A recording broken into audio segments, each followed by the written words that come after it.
Tere head seiklejad!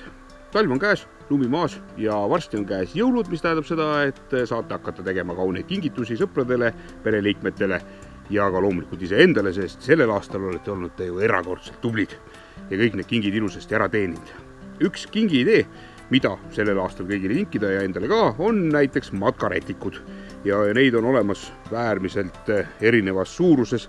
Need on kõik väga imavad, neid on võimalik kuivaks väänata, nad kuivavad 70 korda kiiremini kui näiteks need tavalised froteerätikud, millega te olete kindlasti oma koduses majapidamises harjunud ja suuruste valik on loomulikult meeletu, värvivalik samamoodi ja nüüd on hakanud jõudma müüki ka siis sellised nii-öelda mitmevärvilised tooted, mis teevad kuivatamise väga palju jälle rõõmsamaks ja toredamaks, on ju.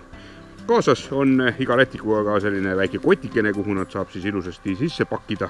Ja kui me võtame siin nüüd ühe igavesti suure rätiku, rannarätiku, mis on siis praegusel hetkel selline, siis siia võrdluseks võime võtta kõrvale suure rannarätiku nii-öelda frotee liini esindajana ja ega siin ei olegi ju tegelikult enam rohkem vaja midagi tõestada. Üks on suur ja teised kõik oluliselt kompaktsemad ja mugavamad. Kui sa leiad end nüüd olukorras, kus sa ei ole päris kindel, kas sinu kingisaaja just seda sorti kinki sobib, siis ära muretse. Matkaspordil on olemas kingikindlus, mis siis tähendab seda, et detsembrikuus ostetud asjad saab jaanuaris sobivaks ümber vahetada. Ja kui ka seda teed ei julge minna, siis alati saad ju soetada endale kinkimiseks sellise toreda matkaraha. Siia märgitakse peale see summa, mida sa siis tahad inimesele kinkida ja annad selle kaardi talle ilusasti kinkekaardina üle ja tema läheb sellega poodi. Vot nii.